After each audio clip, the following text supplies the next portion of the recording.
Alors déjà, je vais parler de différentes régions, notamment la région de Cochabamba qu'on a vu dans le film, il y avait déjà des problématiques. Moi, je suis retournée, en fait, ce film-là, il date d'il y a 5 ans. Moi, je suis retournée en Bolivie il y a exactement 1 an, j'y suis restée 6 mois parce que je voulais faire en fait un petit peu la suite de ce film-là et voir justement où est-ce qu'on en était aujourd'hui. Je suis arrivée, il n'y avait plus de rivière. Voilà, 2 ans de sécheresse dans tout le pays. À Potosí, il n'y avait plus d'eau. Mais dans tout le pays, il n'y avait plus de rivière. J'ai même rencontré des amis qui habitent dans la partie que vous avez vue au début, là, toute la région amazonienne. La fille, elle me disait, on n'a jamais vu ça chez nous, c'est sec en Amazonie. La terre, elle est sèche en Amazonie. Donc non, c'est une cata, c'était une cata, ils ont eu 2 ans de sécheresse, très très très puissant. Mais il y a un copain malgache là dans la salle, il a dit que chez lui c'était pareil, il y avait un fort impact du dérèglement climatique. Et donc en fait, j'ai pas fait de film, et ce que j'ai souhaité faire, si ça vous intéresse d'ailleurs, parce qu'il y a des assos qui sont vraiment dans la thématique de l'eau et tout ça, c'est en fait je vais faire des projets de potabilisation avec les communautés. Parce que au début je suis arrivée, je me suis dit allez vas-y, on peut tout faire, on va essayer de justement dans la partie entre Miyuni jusqu'au lac Titicaca faire des usines de traitement d'eau. Parce que je me suis dit en tant qu'Européenne, tu vois, franco-bolivienne, je vais y arriver, je vais trouver des fonds et tout. J'ai parlé avec beaucoup de personnes, bien sûr, avant de me lancer dans ce projet qui était quand même assez important.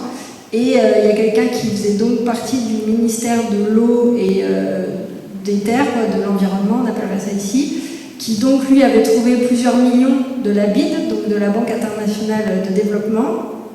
Il y a eu 3 pour faire, je sais pas moi, des dizaines d'usines de traitement d'eau sur tout le long, qu'on a vu là, qui va jusqu'au lac Titicaca. Donc il y avait eu cette même pensée, ils ont fait 3 usines qui maintenant ne marchent plus, qui sont de petite à moyenne taille, qui maintenant ne marchent plus parce qu'il manque une pièce et que là-bas, rien qu'acheter la pièce c'est trop compliqué, donc voilà. Donc je me suis retournée en me disant, et puis tout le reste de l'argent, il faut en parler, il a disparu. Enfin, il a été mis dans d'autres projets, mais on ne sait pas bien lesquels. Et donc, moi maintenant, mon but c'est ça, quoi, c'est faire des choses à plus petite échelle, avec des demandes qui partent de la communauté pour justement régler tous ces problèmes qui sont vraiment criants et urgents.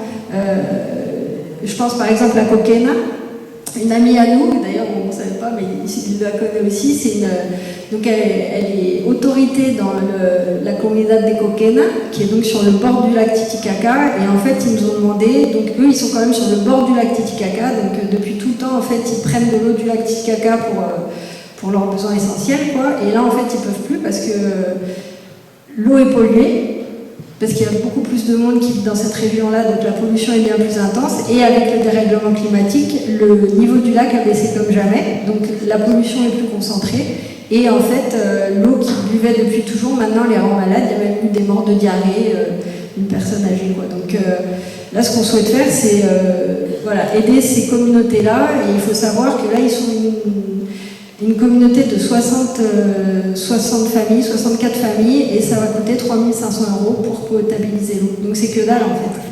C'est que dalle.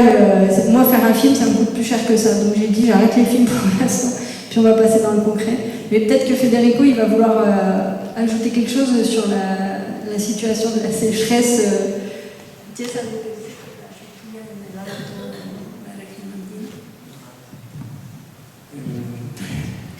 Sobre todo, quería hace rato hablaban de las leyes, ¿no?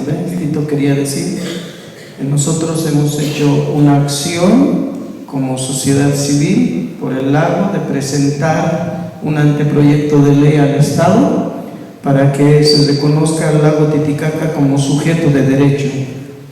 Hemos presentado al Parlamento y ha sido puesto a un lado porque lo que nosotros exigíamos era que el lago reconocido como sujeto de derecho cuente con inversión, cuente con políticas públicas, o sea, que exista todo un sistema de protección al lago. Y bueno, eso ha sido un intento desde la sociedad civil, ¿no?, de presentar una ley exclusiva reconociendo al lago como sujeto de derecho. Alors, Federico voulait ajouter qu'il a participé à une action civile pour donner en quelque sorte une entité juridique au lac, qui permette derrière de mieux le protéger, etc. Donc ils ont porté cette action au Parlement, ça n'a pas eu de suite. Sí, ahora respondo el tema porque me estaba olvidando cuando han hablado de las leyes, ¿no? Sí hay un fuerte impacto en la población, el tema del cambio climático, hay mayor sequía. Nosotros, por ejemplo, trabajamos en el tema con las escuelas, el tema de la cosecha del agua. Esto es la adaptación frente al cambio climático, que es importante también en cómo nosotros en tiempos de sequía somos capaces de tener alguna estrategia para la cosecha del agua, que son las reservas en tiempos de lluvia, ¿no? Y esa es una medida. Trabajamos con campañas de forestación también. Lamentablemente, cuando crecen las ciudades, cuando es todo cemento, el suelo, esta capacidad de que el agua filtre, existen estas venas, estos cordones que se llaman las vertientes de agua. Hoy en día, por el crecimiento y cemento, todo ha hecho de que ya no tengamos reservas de agua dulce subterráneas, ¿no? Y para nosotros todo lo que afecta del cambio climático también es cómo ser capaces de adaptarnos frente a la problemática del cambio climático. Perdón que hable mucho. Et donc, oui, alors ils sont très affectés par les changements climatiques, et avec les jeunes aussi, il y a des actions pour qu'ils sachent en temps de sécheresse et tout le temps mieux récupérer l'eau de pluie notamment. Et donc il travaille là-dessus, et puis il a évoqué un autre problème qui est en ville le fait de bétonner un petit peu partout, qui fait qu'il n'y a plus accès à l'eau directement en dessous, l'infiltration. Et donc, est-ce que j'ai oublié quelque chose? C'est ça dans les grandes lignes. Synthétique toujours, Jean-Michel. Alors moi je rebondis évidemment vers Pascal Boudjard, parce que si là on voit le terrible problème du réchauffement climatique en Bolivie, qu'en est-il sur nos lacs, dans nos rivières en voisin? Alors en France et dans l'eau en particulier, je vais décomposer en ce qui est visible, ce qui est semi-visible et ce qui est invisible. Ce qui est visible, c'est l'amplitude des phénomènes naturels sur le plan quantitatif, c'est-à-dire qu'il pleut de manière plus intense, et inversement, les sécheresses sont plus prononcées. Donc ça a été prouvé par les scientifiques, et on l'observe. Quand on regarde les chroniques, on s'aperçoit que dans l'eau, la crue de mai 2013 a été suivie ensuite par des périodes d'assec et d'étiage assez prononcées. Et vous disiez tout à l'heure, en off, on va dire, que ce qu'on a vécu cet été, c'était quasi inédit. Oui, le problème c'est que ça fait... Moi je suis arrivé à Saint-Romain en 2013.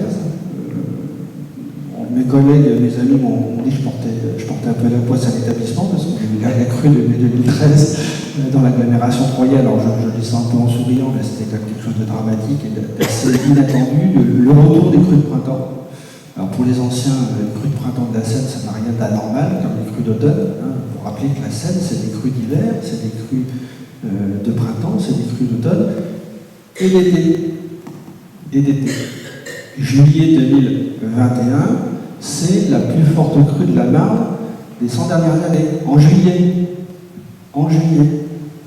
Et quand on nous a consultés pour les Jeux Olympiques, on leur a dit ok, il faut garder de l'eau pour qu'il y ait suffisamment d'eau pour les péniches, mais n'oubliez pas qu'il y a un risque de crue majeure en juillet. Voilà. Donc ça c'est pour l'aspect quantitatif. Alors ce qui est semi-visible, c'est ce qui se passe dans l'évolution notamment de la température, sous les conséquences de l'évolution de la température. Le fait de faire monter la température d'un demi ou d'un degré, on ne se rend pas compte, mais c'est dramatique pour les écosystèmes. Toutes les chaînes alimentaires sont perturbées, les systèmes de prédation, de reproduction sont très perturbés, et donc on a un mouvement de fond comme ça qui est dû à l'augmentation progressive de la température de l'eau, que ce soit sur l'aspect naturel des écosystèmes, mais également sur l'aspect chimique, puisque du coup l'eau a une réaction en chaîne sur l'aspect chimique et sur la décomposition des éléments. Et c'est un petit peu la face invisible de l'évolution climatique, c'est qu'on a une mutation progressive des milieux. Mutation ou mort des écosystèmes? Alors il y a tout, il y a des mutations. Alors je pense notamment sur l'évolution des cyanobactéries, les cyanobactéries qui sont à l'origine de la vie sur Terre. Et ben on a maintenant des flocs incroyables de cyanobactéries. Et potentiellement toxiques, parce que les cyanobactéries ne sont pas tous toxiques.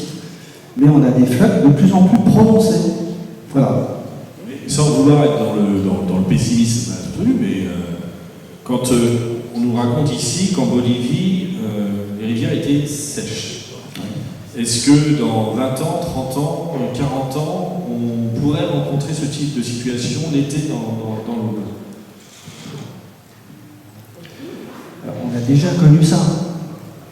Alors pour les eaux bois, c'est un peu particulier parce que depuis qu'on a construit des lacs réservoirs, la Seine et l'Aube a un régime hydraulique modifié. C'est-à-dire que quand il n'y a pas assez d'eau, on en met un petit peu, quand il y en a trop, on en retient. Donc on oublie un petit peu ce qu'est. Alors c'est dommage, je vais vous montrer les photos de la Seine en 1921 à Paris. On peut traverser la Seine à pied à Paris en 1921. Ça, on ne montre pas ces photos-là, bien évidemment. Mais là, c'est l'expression d'un fonctionnement naturel du cours d'eau.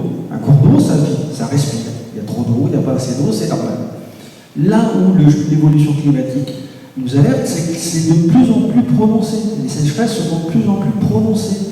Les actes hydrauliques, comme les inondations, c'est des volumes de plus en plus importants dans un laps de temps plus court. Donc c'est des phénomènes qui s'accentuent et se démultiplient. Voilà, c'est surtout ça qui nous alerte et sur lequel, malheureusement, les chroniques ne nous aident pas beaucoup parce qu'on espérait justement retrouver des chroniques. On sait que le règne de Louis XIV a été un règne très très pluvieux. Alors c'était très pluvieux, mais pas aussi intense. La plus grande crue de la Seine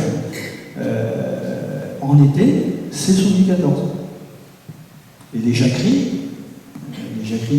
suite à la fin du règne de Louis XIV, ça vient des pertes de récolte dues à un climat extrêmement pluvieux.